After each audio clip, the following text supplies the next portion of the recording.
There is a theory that he manufactured the whole scenario so that he could get the bounty. $10,000 for me by myself.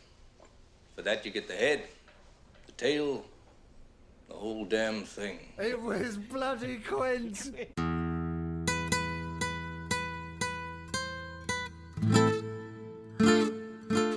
So essentially, for the main overarching plot, we're at a place called Amity Island. We've got a successful policeman on the mainland US from New York who's come over to basically be the chief of police on this very seasonally run island.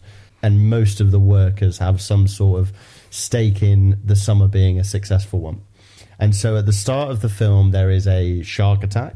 And the whole through line of the film is for us to get this Jaws, this shark, killed whilst placating the townspeople who are trying to have their summer vacation. They're trying to keep summer alive. Mm-hmm.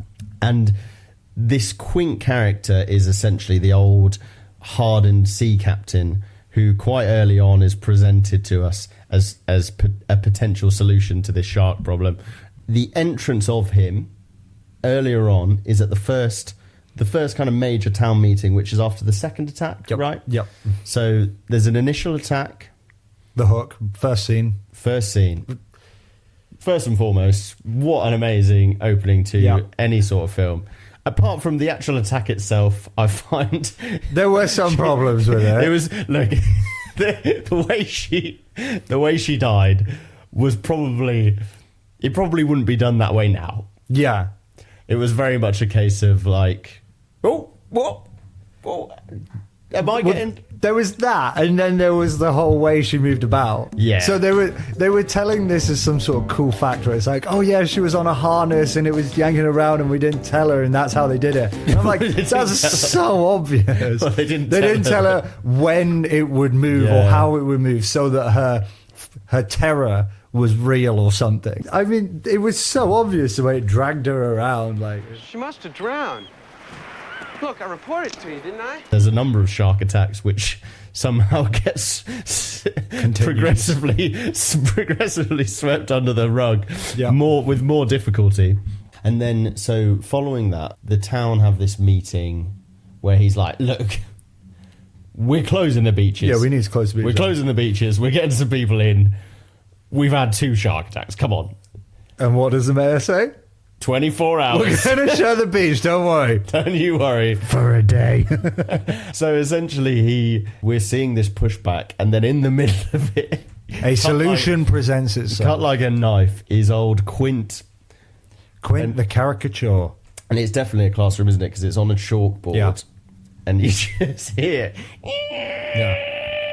Which goes on for way longer than I was expecting. Way longer than necessary. Way longer than necessary. Everyone was listening and he just continued for another... He continued doing it over a picture of a shark, which I can only presume he drew. He up there to do the thing. He does this. And then it's very lucky, by the way, that a room of screaming adults was able to hear him doing that. Because it's very likely that what was going to happen was he'd just sit there scratching and nobody would notice. What he's probably done is he has put quite a lot of preparation into this entrance. That's not going to work. He has quite clearly drawn a very detailed picture of a cartoon shark on there, managed to arrange it so that they have this meeting in this primary school exact room. one. He asked for treble the amount that they were offering. They've offered 3,000. He said, I value my neck for more than 3,000. Yeah, I'll get you a shark. And then he does his dramatic exit, and following him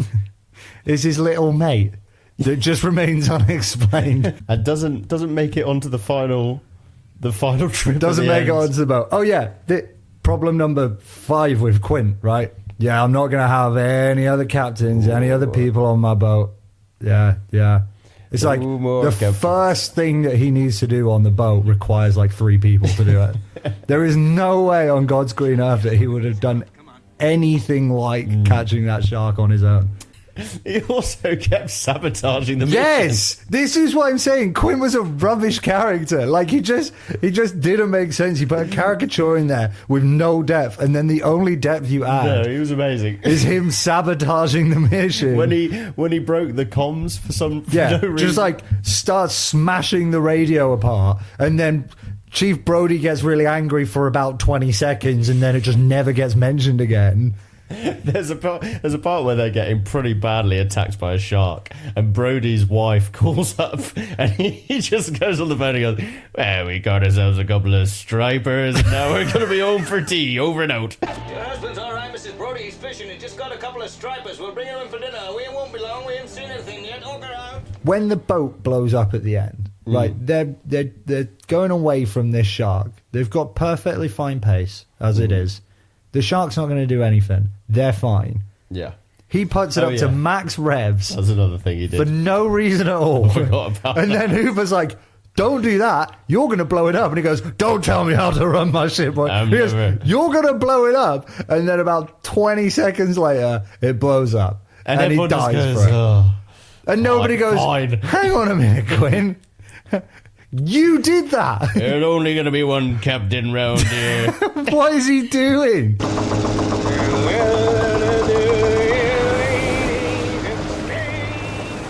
Can sharks really tear boats apart? Because I'm not convinced that that's a thing that they do. No. I don't know. Maybe. I wouldn't want to comment on something that I don't know anything about. Okay, it's a 26-foot shark. Yeah, okay, sure. But tearing a metal boat apart? You can't have that it would struggle to take that girl out in the first scene without several bites and a few swinging around. It was toying with her. It was toying with her. Knocking out ships for fun. Yeah. It's got to be one of them. With the bite power that he possesses.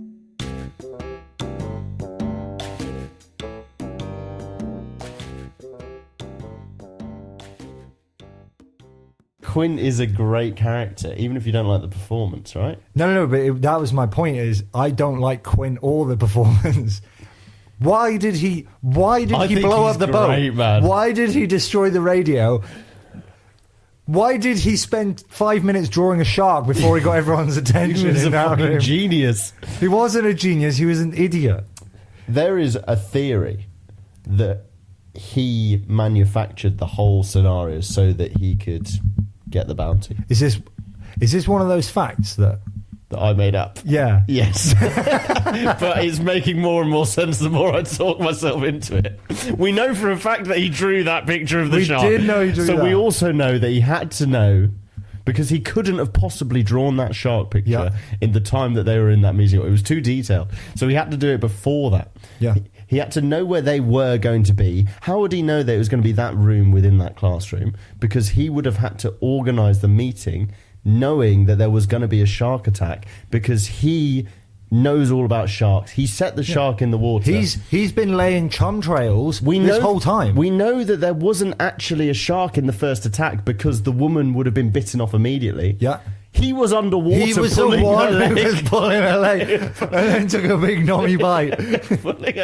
It was bloody Quint. Character's got to be a high score if he's that smart. All right, 9. 9, I reckon 9.